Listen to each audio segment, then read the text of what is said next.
Halo guys, kembali lagi dengan gue Kuro guys. Seperti biasa, gue akan lanjutin rangkuman novel manga Queen no Futekeusa yang udah sampai volume 13 atau lanjutan animenya part 31. Jadi buat kalian yang belum nonton part sebelumnya, gue saranin tonton dulu biar kalian paham dengan alur ceritanya. Oke, mari kita masuk ke pembahasannya.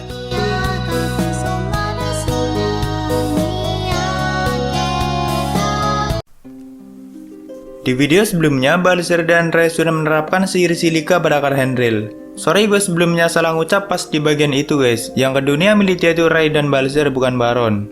Thank you yang udah ngoreksi karena gue aja nggak ngeh kalau kalian gak bilang.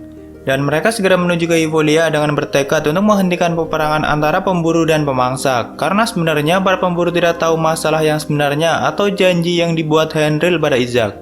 Tapi walaupun begitu, tidak mungkin Hivolia akan diam saja dimangsa oleh Evesinio. Dan tujuan Balser adalah untuk menghentikan pertumpahan darah dari kedua belah pihak dan tidak akan memihak manapun. Jadi simpelnya, Balser akan menjadi musuh Evesinio dan Hivolia demi menghentikan peperangan itu, bersama semua pasukan yang setia padanya. Walaupun nyatanya dia tidak memiliki kekuatan untuk menghentikan peperangan sebesar itu. Lawan 3 singa Artanon aja gue nggak yakin dia bisa menang, apalagi mau menghentikan Raja Suci Baron dan Isaac. Konyol sih, tapi ya dia sudah bertekad dan siap untuk mati demi keinginan ayahnya. Dan Ray juga pasti akan membantunya karena Ray juga sudah mengetahui semuanya. Oke, kita menuju ke wilayah teritorial dunia Evesinio guys, atau di sekitaran gelembungnya. Jadi di setiap gelembung dunia itu memiliki wilayah teritorialnya masing-masing, tapi nggak tahu juga kalau untuk dunia di lapisan dangkal atau menengah, karena kalau ini skalanya udah dunia yang cukup mengerikan. Saat itu armada kapal besar Hivolia sudah mulai memasuki wilayah teritorial Evesinio dan pasukan itu dipimpin oleh Gaurnes, salah satu 5 pangeran suci. Sebenarnya bukan pasukan pemburu yang mendekati Evesinio, tapi Evesinio-nya yang semakin mendekat ke Hivolia. Nah, mereka memang sudah bersiap untuk menghalaunya sebisa mungkin. Armada kapal mereka juga lumayan banyak dan sudah mempersiapkan senjata dan keajaiban dari dunia mereka. Saat itu mereka memunculkan beberapa salib hitam untuk menghalau awan gelap di sekitaran Evesinio sambil meluncurkan serangan terkuat mereka ke dunia itu. Dan serangan mereka berhasil menembus penghalang Evesinio hingga beberapa korban bencana mulai keluar gelembung menggunakan binatang hantu raksasa seperti penyu besar dan kura-kura raksasa yang punggungnya terdapat gunung berapi. Namun jumlah korban bencana itu cuma lusinan, tidak sebanyak para pemburu. Dan mereka terus melemparkan serangan besar masing-masing di teritorial wilayah Evesinio. Dan saat itulah peperangan besar sudah dimulai. Quastria Artanon juga mulai keluar menggunakan penyu raksasanya dan langsung mengeluarkan awan gelapnya melalui mulut penyu raksasanya. Awan gelap milik Evesinio sangat melemahkan para pemburu, sedangkan berkah pelangi suci Hivolia juga melemahkan korban bencana. Dan saat itu pemburu menciptakan salib super besar lalu menembaki korban bencana secara beruntun. Namun Quastria langsung menggunakan senjatanya untuk menyerap semua serangan itu lalu mengembalikannya ke arah Gaurnes sekaligus. Melihat itu, Gaurnes mengeluarkan 2 pedang sucinya untuk menghancurkan serangan Quastria dan mereka terus bertarung. 5 pangeran suci emang kuat-kuat sih guys. Quastria aja kewalahan melawan Gaurnes. Tapi di saat mereka terus bertarung, Ryu datang dengan mengeluarkan pusaran bencananya dan melemparkannya ke tengah armada pemburu. Tentu saja kapal dan pasukan itu langsung terhisap ke dalamnya, tapi Gaurnes langsung menghentikan pusaran itu dibantu oleh Marquis yang juga 5 pangeran suci. Jadi saat itu Gaurnes dan Marquis menghadapi Ryu dan Quastria, dan mereka terlihat seimbang. Dan juga keajaiban dari kedua dunia itu juga saling berbenturan karena saat itu wilayah teritorial Evesinio mulai memasuki wilayah teritorial Hivolia. Gesekan kekuatan mulai terlihat di tengah wilayah kedua dunia itu. Tapi Evesinio tetap tidak bisa dihentikan dan perlahan gelembung kedua dunia itu mulai menempel.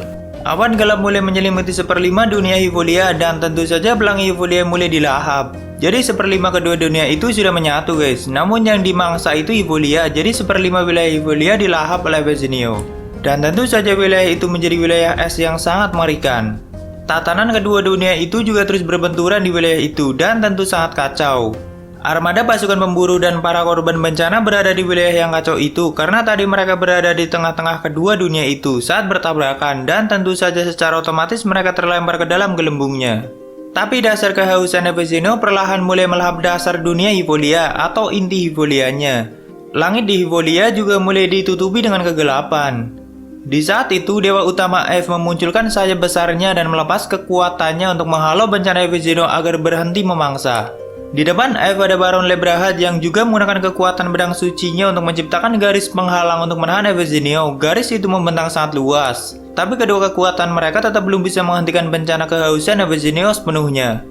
hanya menahannya saja, dan setidaknya bisa mempertahankan pelangi dan tatanan mereka, tapi tidak di seperlima wilayah yang sudah dia lahap Evogenio. Di wilayah itu pertempuran besar terus berlangsung hingga akhirnya Balzer bersama pasukannya datang ke tengah pertempuran. Pada saat itu Quastria sempat tertangkap oleh Gaurnes dan Marquis karena senjata cakra milik Marquis memang lumayan merepotkan bagi Quastria. Dan para pemburu berniat langsung menghabisinya, tapi Balzer malah menghentikan serangan mereka agar Quastria berhasil meloloskan diri. Tentu saja para pemburu tidak habis pikir dengan sikap Balzer, tapi di saat itulah Balzer menunjukkan tekadnya kalau dirinya tidak akan memihak manapun dan akan menghentikan peperangan itu.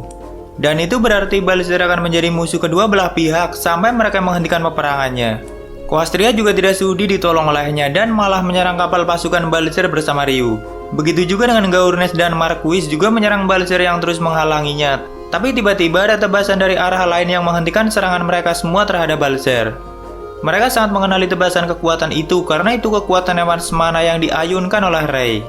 Melihat itu, Quastria dan Ryu sedikit menjauh karena kekuatan dari hewan semana memang sangat berefek pada mereka. Sedangkan Gaurnes dan Marquis semakin tidak terima melihat hewan semana digunakan oleh Rei untuk melawan Euvolia sendiri dan mereka berniat merebut pedang itu dan menurut mereka Raja Suci Baron lebih pantas menggunakannya. Saat itu Baron juga melihatnya dan mengklaim Balzer dan dunia Militia sudah salah jalan dan harus dilenyapkan atas nama keadilannya. Di sini Balzer dan Rei melawan Gaurnes, Marquis, Quastria, dan Ryu. Tiga kubu itu menyerang satu sama lain. Terlihat Rei bisa menghandle mereka semua, bahkan tebasannya sempat memutus kaki Ryu dan otomatis Ryu harus mundur sementara. Karena efek dari tebasan hewan semana tidak akan mudah dipulihkan, butuh waktu untuk menyembuhkannya. Lalu Gaurnes menggunakan sihir Bakuyo yaitu matahari putih dengan panas yang luar biasa dan melemparkannya ke arah Balzer dan pasukannya. Tapi tiba-tiba matahari itu terbelah dan hancur karena tebasan pedang api kematian yang dipakai Shin Reglia. Shin juga akan membantu Balzer dan Rei untuk menghentikan Evogenio sekaligus Euvolia. Karena dirinya sudah diperintahkan oleh Anos dan Shin meneriakkan itu dengan keras di depan semua orang. Jadi pertempuran itu menjadi tiga sisi guys. Dan Anos sudah memutuskannya, dunia Militia tidak akan memihak manapun. Tapi akan ikut mendukung keputusan Balzer dan Rei yang memang sesuai dengan keinginan Henril. Saat itu pasukan Elanesia yang dipimpin oleh Gai Ambred dan pasukan Berdilua yang dipimpin oleh Bellamy juga masuk ke pertempuran dan tentu saja mereka berada di sisi Euvolia. Kereta Raja Iblis yang di dalamnya ada bawahan Anos CS juga ikut memasuki pertempuran. Gadis One Union juga ternyata sebelumnya bersembunyi di dalam kereta untuk menjaga Mytilene dan Equus agar kereta itu bisa digunakan untuk bertempur. Situasi pertempuran jadi seperti ini guys. Balzer dan Rei menghandle pertempuran pasukan pemburu melawan lusinan korban bencana. Sedangkan Eleanor, Zeza, dan Enisyuni ikut nimbrung untuk menghentikan pertempuran pasukan Bellamy melawan Bobonga. Sasa dan Misa Necron menghandle Marquis melawan Quastria serta pasukan mereka. Bahkan Sasa dan Misa Necron memunculkan matahari kehancuran dan bulan penciptaan di wilayah itu untuk menghancurkan beberapa serangan sihir dan Misa memenjarakan mereka di penjara esnya. Sedangkan Misa Reglia nge-solo Ryu dan pertarungan mereka lumayan brutal, tapi Misa juga sangat kuat di wujud Avosnya, apalagi dia mensummon beberapa penjaga Ardein seperti roh Titi, Serigala Jenel, dan roh kuat lainnya. Dada Misa sempat robek karena terkena cakar dari kaki Ryu, tapi di saat itu Misa berhasil memutus kaki Ryu. Sehingga Ryu harus benar-benar mundur sementara dari pertempuran karena kaki kanannya juga belum pulih akibat tebasan hewan semana Rei. Lalu di tempat lain Shin nge-solo Gaurnes dan saat itu Shin berhasil menciptakan sihir baru menggunakan pedang api kematian yang diberikan Muller yaitu tarian api Enbu dan Enken. Dua sihir itu benar-benar membuat Gaurnes kerepotan karena atribut pedang ganda Gaurnes juga api putih jadi pedang api melawan pedang api. Tapi sesekali pasukan dunia Militia saling membantu satu sama lain. Sedangkan gadis One Union menggunakan kereta Raja Iblis nge-support mereka dari belakang. Dan mereka cukup bisa menghandle pertempuran. Karena orang-orang kuat seperti Gai Ambred juga belum turun tangan langsung sebenarnya. Raja Suci Baron juga tidak bisa masuk ke pertempuran karena harus terus menahan kekuatan dunia Evogenio yang masih terus memangsa Euvolia. Tapi dengan adanya Baron dan berkah dari dewa utama Evogenio jadi sedikit bisa ditahan. Saat itu Rei dan Balzer memutuskan untuk mencari Isaac dan akan menghentikannya langsung karena menurut mereka percuma jika Isaac tidak dihentikan. Tapi di pikiran Balzer dan Rei saat itu akan berusaha menghentikan Isaac dengan ceramah mereka dan berpikir Isaac akan mendengarkan mereka mungkin, dan sebisa mungkin tidak akan melenyapkannya. Lalu mereka langsung melesat menuju ke dalam Evogenio dan tak lama kemudian mereka juga melihat kapal induk milik Euvolia yang juga sedang memasuki Evogenio. terlihat Leo Wolf dan juga Dewa Utama F yang mengendalikan kapal itu. Sudah pasti tujuan mereka adalah untuk melenyapkan Izak karena sampai membawa Dewa Utama F meninggalkan Hivolia. Padahal berkah dari F sedang dibutuhkan untuk Hivolia. Ray dan Balser langsung membuntuti mereka dari belakang. Tak lama kemudian, genangan air besar yang ada di Evesinio mulai terlihat dan genangan air itulah yang terhubung langsung dengan dasar kehausan. Sekaligus kastil Izak juga ada di dalamnya. Tapi tiba-tiba terlihat ada api hitam yang sangat mengerikan muncul dari dalam genangan diikuti oleh bencana es yang juga membekukan api itu. Dan memang itu adalah api Egilgron Angdroa yang berbenturan dengan bencana es milik Izak. Perlahan Evesinio mulai bergetar dan Izak mulai keluar dari sana diikuti oleh Anos dan mereka sedang bertarung. Oke, mari kita menuju ke pertarungan Anos versus Izak guys. Saat itu Anos sedang mengeluarkan api Egilgron Angdroa-nya untuk menyerang Izak, tapi Izak selalu bisa membekukan api itu. Benar-benar es yang mengerikan sampai bisa membuat api Angdroa beku. Dewa Utama F, Leo, Balser, dan Ray bahkan belum ada yang mau mendekat, padahal tadi mereka udah semangat banget tuh mau nyamperin Izak. Saat itu Anos sedang menganalisa es milik Izak yang bahkan bisa membekukan apapun. Lalu Anos mulai menggunakan Turitusnya dan dengan cepat meraih bahu Izak lalu mengayunkannya dan Izak menangkap Turitus Anos dengan tangan kirinya yang dilapisi esnya. Tapi dengan cepat Anos menggunakan Bad Shape pada tubuh Izak dan menghancurkan tulangnya. Namun Izak malah semakin senang dan tersenyum. Di jarak yang sedekat itu Anos mengeluarkan api Angdroa pada tubuh Izak, tapi lagi-lagi api itu membeku sebelum mengenai akarnya. Setelah itu Izak dengan cepat melemparkan Anos ke atas dan menendangnya lagi ke bawah hingga membentur es dengan sangat keras. Di saat itu Izak mengeluarkan cakarnya dan menggunakan Jizen Base atau cakar pembunuhan dunia. Dan Anos terkena cakaran itu hingga mengenai akarnya. Bahkan ruang dan langit sampai terbelah menjadi 5 karena cakaran itu. Darah hitam Anos mulai meluap dari tubuhnya. Dan Izak masih belum berhenti dengan serangannya. Setelah itu Izak menggunakan sihir bernama Penjaga Void. Lingkaran sihir yang tak terhitung banyaknya mulai menempel di tubuh Anos. Dan seketika Anos sudah berada di dalam kuburan es yang sangat besar. Tapi Si dan Anos dengan cepat langsung menghancurkan kuburan es itu. Dan saat itu Izak meminta Anos untuk serius agar pertarungannya menyenangkan. Anos mulai melihat langit yang terbelah karena cakaran Izak sudah tertutup kembali dan itu bukan sesuatu yang biasa. Karena menurut Anos, jika cakaran Jizen dilepaskan untuk dunia yang lebih lemah dari Evesinio sudah pasti akan hancur seketika. Tapi di Evesinio langsung tertutup kembali dan ruang yang tadi terbelah juga sudah menutup. Saat itu Anos bertanya, apakah itu otoritasmu sebagai Dewa Utama? Dan Izak mengiyakannya. Jadi luka yang mengenai dunia Evesinio akan otomatis dipulihkan karena otoritas Izak guys. Setelah itu Anos melompat ke belakang Izak dan Izak siap mengayunkan cakarnya, tapi dengan cepat Anos menggunakan Diritsuka Getsu untuk menjahit bayangan Izak hingga gerakan Izak sempat terhenti. Sekaligus Anos mengayunkan Turitusnya pada bayangan Izak untuk memutus lengannya, tapi Izak menggunakan esnya dari bawah untuk melemparkan mereka ke atas. Dan slash pedang Anos tidak berhasil mengenainya. Oh ya, Turitus Anos itu bisa menyerang bayangan seseorang guys. Misal jika Anos mengayunkannya pada bayangan musuhnya, maka tubuh utama musuhnya juga terkena, jadi tidak harus menyerang tubuh utama musuhnya. Tapi tadi saat Izak menghindari tebasan Turitus, Anos dengan cepat melemparkan Dogba Azebara dan Bad Shape hingga melukai tubuh Izak. Dan Izak lagi-lagi mengayunkan Jizen-nya, tapi Anos menggunakan Venezera untuk menghindarinya. Saat itu tubuh mereka sama-sama berlumuran darah dan sama-sama tertawa karena luka yang mereka berikan. Dan mereka memulai pertarungannya lagi dengan menspam sihir yang mereka punya dengan sangat cepat hingga membuat Evesinio benar-benar kacau, kehancuran terjadi di mana-mana sedangkan otoritas Izak terus memperbaikinya. Di tengah pertarungan, cakar Izak berhasil menembus tubuh Anos dan merobek dadanya hingga sampai terlihat akar kehancurannya. Partikel kehancuran mulai meluap dari akar Anos, tapi Izak langsung memusatkan kekuatan di cakarnya dan menggunakan Jizen Base langsung ke akar Anos. Cakaran yang bahkan bisa membelah dunia menjadi 5. Di saat itu tubuh dan akar Anos benar-benar hancur karena cakaran Jizen Base. Namun sebelum Anos terkena cakaran Izak, Anos sudah menggandakan dirinya dan menggunakan Venezera tanpa disadari oleh Izak. Jadi tadi cuma sebagian dari tubuh Anos yang Anos gandakan. Tapi tetap saja Izak menyadari akar kehancuran Anos dan dia menanyakan, apakah kau benar-benar singa Artenon?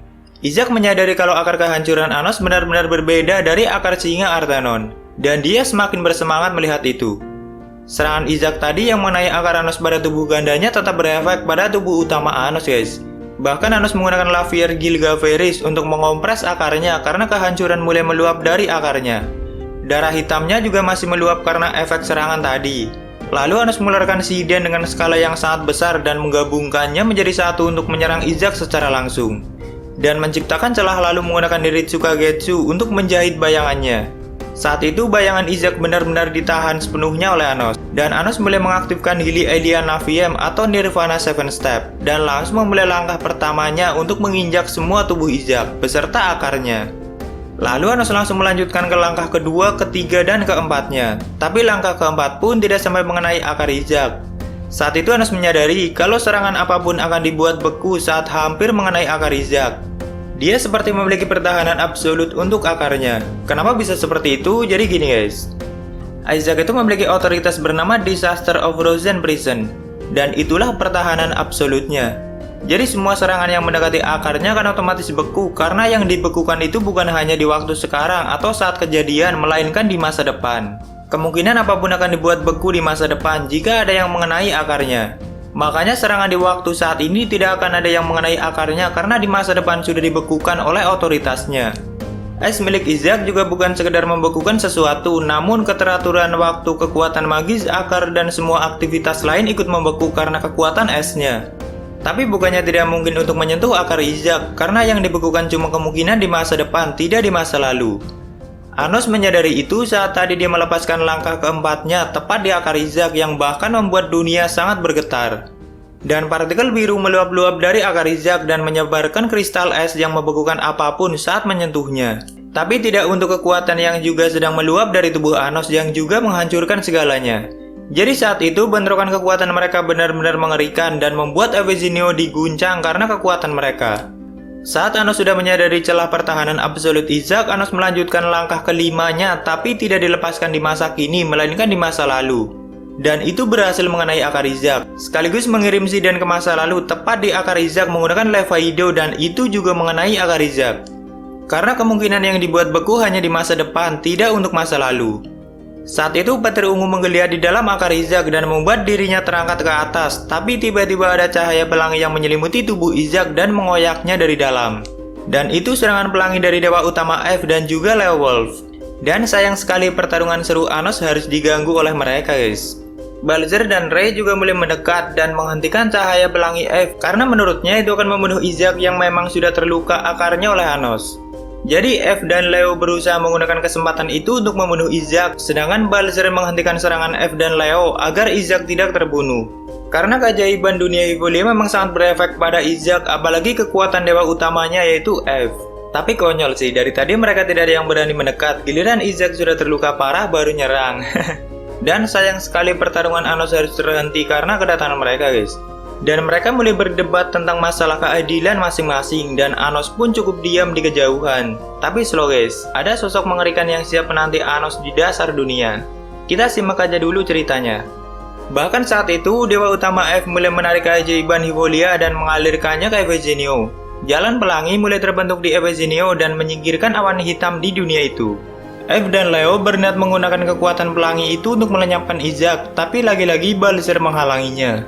Ray juga mulai menggunakan Evans mananya untuk menyerap kekuatan pelangi karena itu juga termasuk otoritas Dewa Dionatik yang ada di Evans mana. Izak yang melihat mereka semakin risih dan dia sebenarnya tidak peduli mau dibunuh atau mau dihentikan. Tapi setelah melihat Evans mana memancarkan cahayanya saat dipegang Ray, dia bertanya, "Siapa kau sebenarnya?" Ray bilang kalau dirinya adalah orang yang berusaha mewarisi tekad Henril. Dan Balzer juga bilang akan menemukan jalan pelangi sejati yang dicari ayahnya. Lalu Balzer meminta Izak untuk menghentikan semuanya, karena Henril sudah mati dan saat ini Balzer lah yang akan meneruskan janji ayahnya. Izak bertanya, apakah kau memang bisa melakukannya? Ray dan Balzer dengan sangat yakin akan melakukannya. Lalu Izak yang tertarik dengan tekad mereka langsung mengujinya dan menyerang mereka sekaligus. Sedangkan Anos sudah mulai mendekat ke genangan air besar Evesinio yang terhubung dengan dasar bencana kehausan. Saat itu dari langit ada kapal super besar Zerita Venus yang dikendarai oleh Varys Noir dan juga Elemet dan mereka langsung menghalangi kapal induk Hivolia agar Eve dan Leo tidak mengganggu Balzer, Ray, dan Izak. Dua kapal itu mulai bertempur di atas langit sampai akhirnya Zerita Venus berhasil menjatuhkan kapal milik Leo tepat di atas genangan air dan mendarat dengan kecepatan yang luar biasa dan terus terjatuh menuju dasar kedalaman. Anos juga melihatnya dan membiarkannya terus terjatuh, tapi saat sudah terlalu dalam, Anos menghentikan kapal itu karena kekuatan yang meluap dari dasar mulai menghancurkan segalanya. Namun Anos merasakan kalau kekuatan besar terus masuk ke dalam dirinya, semakin menuju ke dasar. Karena dirinya juga singa Artenon dan dasar bencana kehausan itu adalah sumber kekuatan singa Artenon. Lalu Anos menggunakan Beno Eleven untuk melindungi kapal Leo dan Eve dengan memanfaatkan partikel hitam hijau yang meluap di sana untuk membuatnya agar tidak terkikis oleh bencana kehausan. Tidak seperti Anos, kekuatan bencana kehausan sangat berefek pada mereka. Sedangkan Ray dan Balzer masih kewalahan menghadapi Isaac sambil membujuknya, padahal saat itu Isaac sudah sedikit melemah gara-gara akarnya terkena serangan Anos tadi. Tapi tetap saja Isaac masih terlalu kuat bagi mereka.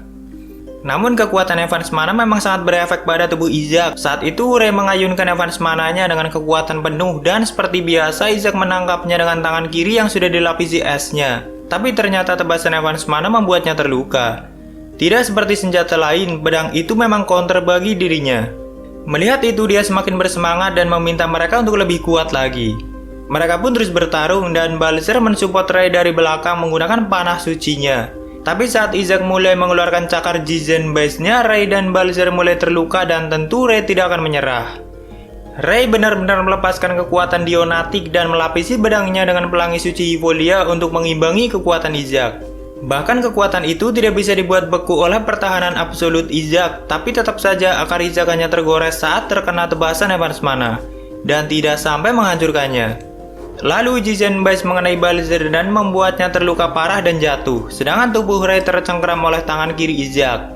Dan Evans Mananya ditahan dengan tangan kanan Isaac walaupun terluka. Setelah itu Isaac menggunakan Jizen Base langsung ke tubuh Ray hingga menghancurkan semua akarnya sekaligus. Pada saat itu Ray mati, tapi entah menggunakan sihir apa, Ray berhasil menggunakan Inggal untuk hidup kembali. Jujur gue kurang paham desakan ini guys. Jadi gue asumsikan aja saat itu Ray mendelay waktu 1 detik untuk hidup kembali menggunakan Inggal. Dan dia berani mengambil resiko itu karena setelah Isaac menggunakan Jizen Base, Ray langsung melakukan tebasan yang tak terhitung banyaknya ke akar Isaac. Dan itu memang membuat Isaac sedikit terluka. Tapi tetap tidak memberikan luka fatal baginya, karena hanya menggores akarnya. Dan mereka terus bertarung sambil mengajak Isaac adu bacot tentang keadilan. Tentu saja dibantu oleh Balzer yang juga sudah menyembuhkan dirinya. Tapi kita fokus ke tempat Anos, Eve, dan Leo yang saat itu hampir menyentuh dasar bencana kehausan. Saat itu Eve bertanya untuk apa Anos menuju ke dasar. Anos bilang pasti ada sesuatu di dasar kehausan yang mempengaruhi Evizinio dan para korban bencana. Karena Anos sudah yakin kalau Evizinio memangsa Evolia bukan karena Isaac. Dan ada sesuatu yang membuat Evizinio memangsa Evolia padahal dunia itu tidak lapar. Tapi Leo membantahnya karena baginya penduduk Evizinio cuma binatang yang haus akan memangsa dan harus dilenyapkan. Dan Anos bertanya balik kenapa binatang yang tidak lapar harus mempunyai rasa haus memangsa. Dan menurut Anos, para pemburu yang membunuh mereka dengan kebencian tidak ada bedanya dengan seekor binatang. Saat Anos mengatakan itu, Eve dan Leo tidak terima dan berniat menyerang Anos. Tapi Anos menyuruh mereka untuk tidak bertindak bodoh karena di tempat itu kekuatan Anos sedang meluap-luap dan mereka sangat dilemahkan. Mereka pun sadar diri dan tidak ingin mati konyol. Setelah itu Anos berniat menuju ke dasar dan mengetahui apa yang sebenarnya ada di sana. Dan Anos tidak meminta mereka untuk ikut karena mungkin tidak akan sanggup sampai ke dasar. Soalnya semakin menuju ke dasar, kekuatan emosi bencana kehausan semakin kacau dan sangat mengerikan. Anos juga menawari untuk kembali ke atas dan Anos akan melemparkan kapal mereka jika mau. Tapi Eve dan Leo bersikeras akan ikut melihatnya dan mengikuti Anos menuju dasar. Walaupun sebenarnya cuma jadi beban aja sih mereka nanti. Saat itu Eve dan Leo mulai keluar dari Beno Eleven yang dibuat Anos tadi dan seketika aura hitam langsung menyelimuti mereka dan berusaha menelan mereka, tapi Eve dengan sayapnya mencoba menyingkirkan aura itu. Namun sayapnya mulai menghitam sebagian setelah mengenai aura hitam yang terus menggeliat di dasar kehausan. Dan mereka mulai mengikuti Anos dari belakang sedangkan Anos mulai menuju ke dasar. Dan semakin ke dasar, kekuatan yang ada di tempat itu benar-benar kacau dan mengerikan. Kegelapan pekat juga mulai menyelimuti mereka. Terlihat Eve dan Leo yang sudah benar-benar kewalahan dan terpaksa Anos mengeluarkan siden untuk menyelimuti tubuh mereka agar tidak tertelan oleh bencana kehausan. Setelah beberapa saat mereka sudah menyentuh dasar dan Anos mulai mengelilingi dasar itu. Sejauh ini hanya Isaac yang pernah sampai ke dasar itu dari semua penduduk Evizinio.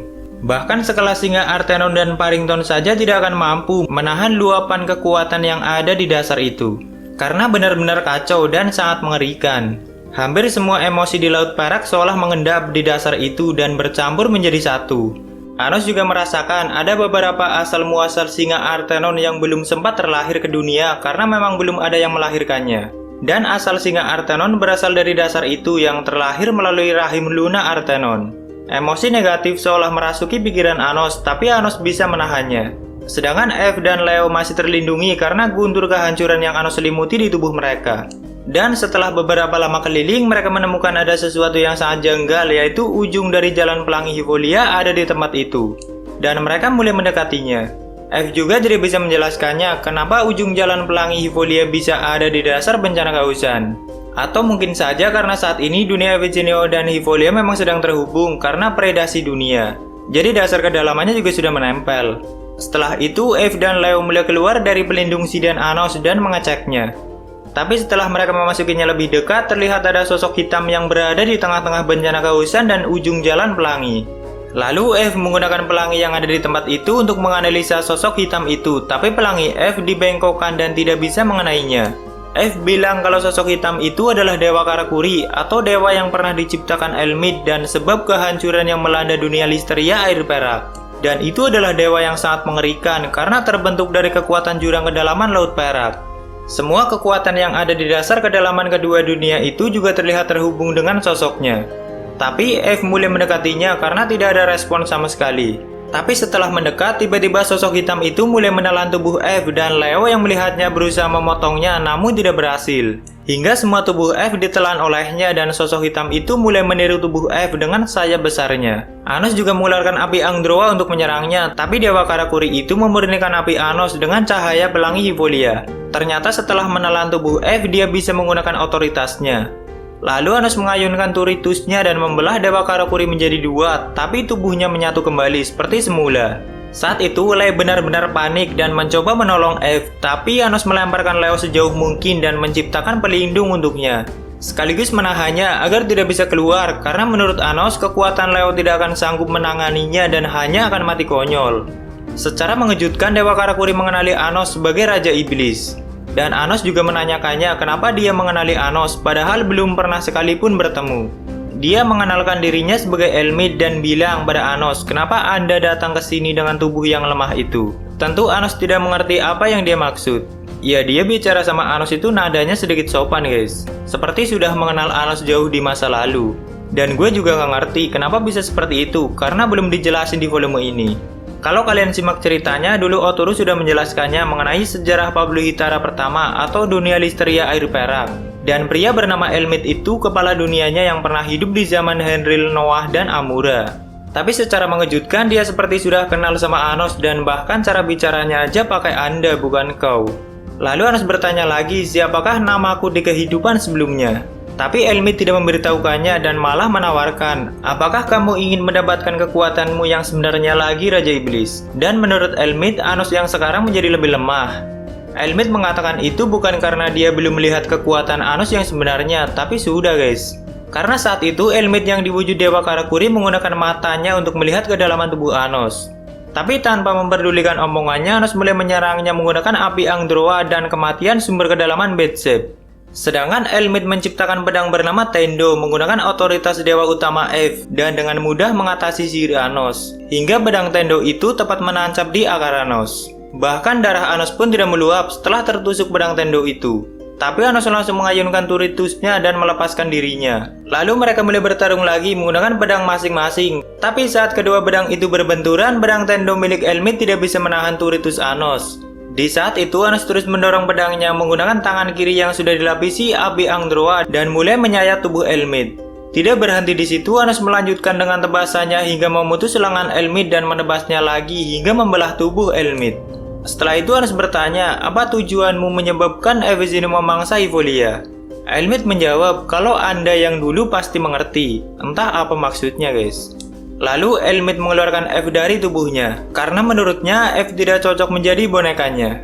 Setelah itu Elmid dengan sosok hitamnya mulai menggambar sihir dan pusaran mengerikan mulai menyelimuti tubuhnya.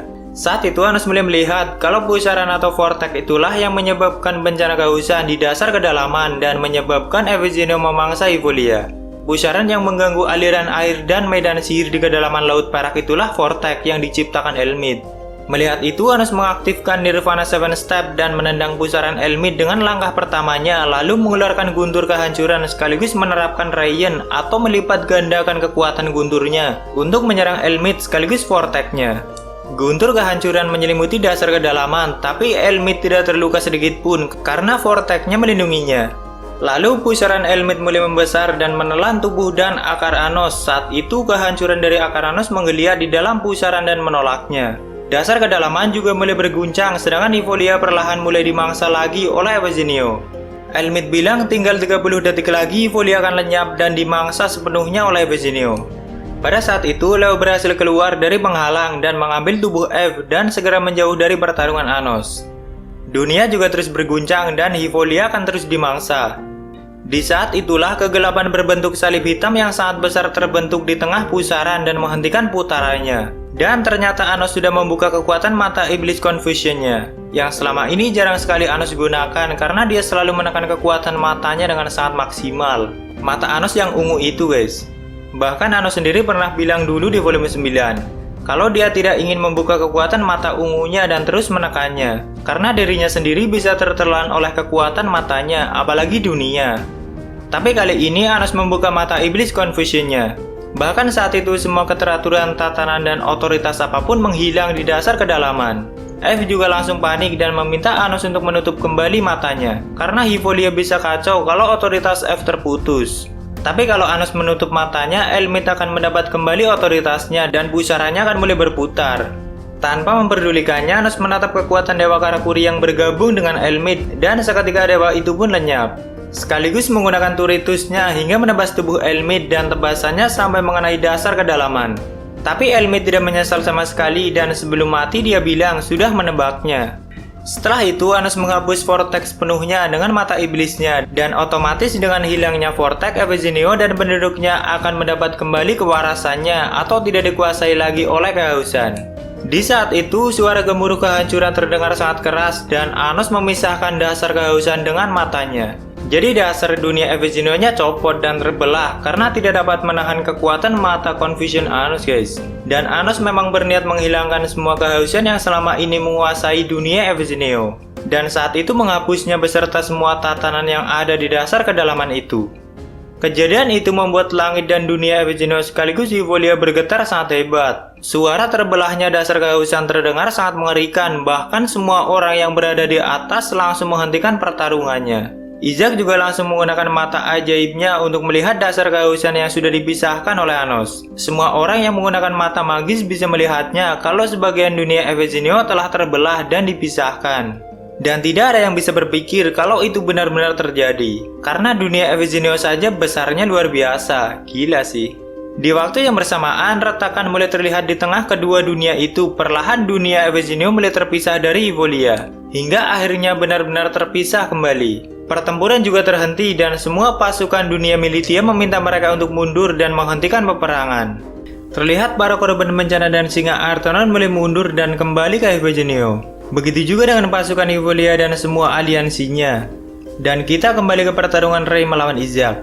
Yang saat itu Ray membujuk Isaac untuk berhenti karena kehausannya juga harusnya sudah menghilang. Tapi Isaac tetap keras kepala dan tidak mau berhenti dan akan melawan semua pasukan Evolia. Ray juga terpaksa harus menghentikannya dan mereka mulai bertarung lagi dibantu oleh Balzer.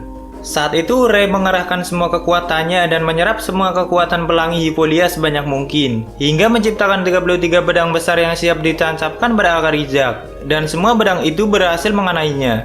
Tapi lagi-lagi Isaac cuma terluka dan membalas Ray dengan Jizen Base-nya tepat di akarnya. Namun saat itu Isaac menyisahkan satu akar Ray. Lalu membuka kontraknya dengan Henry dulu dan memindahkannya pada akar Ray. Lalu Isaac bilang, apakah kau bisa memenuhi janji si idiot besar itu? Ray dengan sangat yakin bilang akan memenuhi janjinya dan membuat pelangi Evolia cerah kembali dan dia bertekad akan menjadi Raja Suci Evolia. Dan Isaac akan menantikan itu sekaligus memindahkan kontrak Henry pada Ray. Isaac akan menantikannya sampai 1 Januari, tapi nggak dijelasin tahun berapa guys. Jadi ceritanya Izak akhirnya mau mengerti dan bisa diajak kompromi. Tapi dengan syarat Ray harus bisa mencari jalan pelangi yang selama ini dicari oleh Henryl. Dan sebenarnya Ray memang lebih pantas menjadi Raja Sucinya kalau menurut peraturan Hivolia yang ada. Karena syarat menjadi Raja Suci adalah dengan dipilih langsung oleh Dionatik atau Evans Mana. Dan pertempuran itu sudah berakhir dan mungkin saja Anos sudah membawa Eve dan Leo kembali ke atas. Setelah 2 hari berlalu, Anos CS sudah kembali ke dunia Militia dan mungkin sudah lebih dari 2 minggu mereka meninggalkan dunia itu atau malah lebih. Nenek Bellamy juga mengunjungi mereka bersama 5 pangeran suci untuk melepas kepergian Ordov Henryl. Karena pada saat itu tinggal sedikit lagi akar Henryl menghilang dan memulai reinkarnasinya. Dan masih terus dijaga oleh 4 dewa sampai menghilang sepenuhnya. Tapi mereka sempat melihatnya dan mengucapkan rasa terima kasihnya pada 4 dewa. Izak juga sempat mengunjunginya dan meletakkan 1 botol sake di dekat akar Henryl dan mengucapkan selamat jalannya pada Henryl atau idiot besarnya. Dari situ gue menyadari kalau Izak memang sangat menghargai sosok Henryl walaupun sebagai rivalnya. Makanya sebelumnya Izak tidak jadi membunuh Ray karena melihat sosok Henryl ada pada diri Ray. Sedangkan untuk kasus peperangan itu mereka belum akan menyerahkannya pada pihak Pabullihitara mengingat ada banyak kejanggalan yang sudah terjadi seperti peluru ajaib milik Gigi Jenas yang menancap di akar Henryl sebelumnya. Sedangkan untuk epilognya adalah obrolan Ray bersama pangeran suci lain tapi tidak ada Baron Lebrahat. Balzer juga akan mendukung keputusan Ray yang ingin menjadi Raja Suci tapi tanpa harus memusuhi kakaknya.